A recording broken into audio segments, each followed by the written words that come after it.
வணக்கம் மக்களே, சற்று முன் வெளியான முக்கியமான அறிவிப்பு. கனரா வங்கி தன்னுடைய வாடிக்கையாளர்களுக்கு சர்ப்ரைஸான ஒரு அறிவிப்பை வெளியிட்டிருக்காங்க. அது என்ன அறிவிப்பு அப்படின்னா, ரெப்போ வட்டி விகிதத்தை குறைக்கிறதன் மூலமாக புதிதாக கடன் வாங்குபவர்களுக்கும் ஏற்கனவே கடன் வாங்கியவர்களுக்கும் நிறைய பணம் மிச்சமாகும்.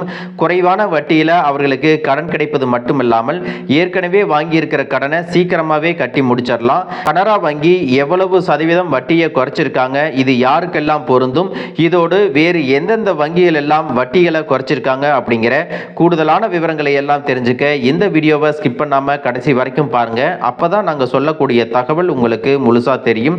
இப்போ வாங்க வீடியோக்குள்ள போயிடலாம். மக்களே, கடன் வாங்கும் செலவை குறைக்கும் ஒரு நடவடிக்கையாக அரசுக்கு சொந்தமான கனரா வங்கி தனது ரெப்போ இணைக்கப்பட்ட கடன் விகிதத்தை 50 அடிப்படை புள்ளிகள் குறைச்சிருக்காங்க. இது ஜூன் 12ஆம் தேதி முதல் 8.75% 8.25% குறைக்கப்பட்டுள்ளது. ரிசர்வ் வங்கி சமீபத்தில் ரெப்போ விகிதத்தில் 50 அடிப்படை புள்ளிகளை குறைச்சு 5.50% குறைத்ததை தொடர்ந்து இந்த முடிவை எடுத்திருக்காங்க. இது கடந்த 5 ஆண்டுகளில் செய்யப்பட்ட மிக குறிப்பிடத்தக்க குறைப்பாகும் அப்படின்னு சொல்லியிருக்காங்க. இந்த கடன் விகிதம் குறைக்கப்பட்டதன் மூலமாக கனரா வங்கி ரிசர்வ் வங்கியின் கொள்கை விகித குறைப்பை அதனுடைய வாடிக்கையாளர்களுக்கு முழுசா கொடுத்திருக்காங்க. இதன் மூலமாக அதன் கடன் போர்ட்போலியோ முழுவதும் கடன்கள் குறைவானதாக மாறியுள்ளது. இது கடன் வாங்கியோருக்கு பெரும் நிவாரணமாக அமைஞ்சிருக்கு அப்படின்னு சொல்லியிருக்காங்க. வீட்டு கடன்களுக்கான வட்டி விகிதம் இப்பொழுது ஆண்டுக்கு 7.40% தொடங்குது அப்படின்னு சொல்லியிருக்காங்க. இதுக்கு முன்னதா எவ்வளவு இருந்துச்சு அப்படின்னு பார்த்தீங்கன்னா 7.90% இருந்தது.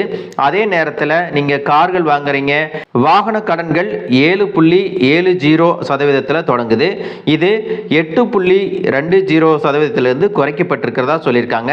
இந்த குறைப்பு ஏற்கனவே உள்ள கடன் வாங்குபவர்களுக்கும் புதிய விண்ணப்பதாரர்களுக்கும் இஎம்ஐகளை குறைக்கும் அப்படின்னு எதிர்பார்க்கப்படுகிறது. இதனால் வீடு மற்றும் வாகன உரிமையை பெறுவதற்கு அணுகல் அதிகரிக்கும். மேலும் கனரா வங்கி தன்னுடைய வங்கி நிதி அடிப்படையிலான கடன் விகிதத்தின் மார்ஜின் செலவு காலகட்டங்களில் 20 அடிப்படை புள்ளிகள் வரை குறைச்சிருக்காங்க.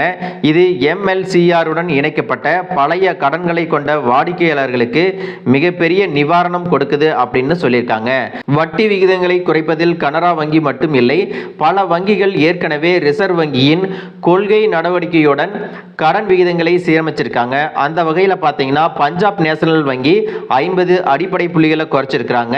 அது மட்டுமல்லாம இந்தியன் வங்கி, bank of India, UCO bank, Indian overseas வங்கி ஆகியவையும் தங்கள் ரெப்போ இணைக்கப்பட்ட கடன் விகிதங்களில் இதை போன்ற 50 அடிப்படை புள்ளிகளை குறைச்சிருக்காங்க.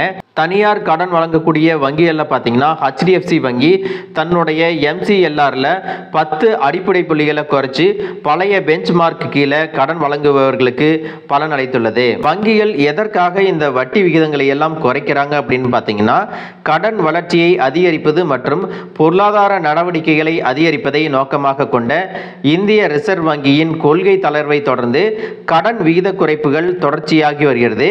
கடன் வாங்குவதை மிகவும் மலிவு விலையில் மாற்றுவதன் மூலமாக வங்கிகள் வீட்டு வசதி, ஆட்டோமொபைல் மற்றும் MSMEக்கள் போன்ற துறைகளில் தேவையை அதிகரிக்க இலக்கு வச்சிருக்காங்க. வங்கிகள் தற்பொழுது தங்கள் கடன் விகிதங்களை குறைத்து வருவதால் வங்கித்துறை ரிசர்வ் வங்கியின் வட்டி விகித குறைப்பை கடன் வாங்குபவர்களுக்கு தெளிவாக கடத்துகிறது. நுகர்வோருக்கு இது குறைந்த இஎம்ஐக்கள், அதிக மலிவு மற்றும் வீடுகள், வாகனங்கள் மற்றும் சிறு வணிகங்களில் முதலீடு செய்வதற்கான அதிக நன்மைகளை கொடுக்குது அப்படின்னு சொல்லியிருக்காங்க. தற்போதைய வட்டி விகித சுழற்சியை பயன்படுத்தி கொள்ள கடன் வாங்குபவர்கள் தங்களுடைய வங்கிகளை அணுகி மறுசீரமைப்பு தேதிகள் மற்றும் திருத்தப்பட்ட இஎம்ஐ அட்டவணைகளை குறித்து ஆலோசனை செய்ய வேண்டும் அல்லது புதிதாக கடன் விருப்பங்களை ஆராய வேண்டும் அப்படின்னு சொல்லியிருக்காங்க. மக்களே, இந்த தகவல் உங்களுக்கு ரொம்பவே பயனுள்ளதாக இருந்திருக்கும் அப்படின்னு நினைக்கிறேன். இது போன்ற அரசு அறிவிக்கிற அனைத்து உண்மை அப்டேட்டுகளையும் தெரிஞ்சுக்க நம்ம சேனலை சப்ஸ்கிரைப் பண்ணுங்க. வீடியோ பிடிச்சிருந்தா ஒரு லைக் பட்டனையும் தட்டி விட்டுருங்க. தேங்க்யூ ஃபார் வாட்சிங்.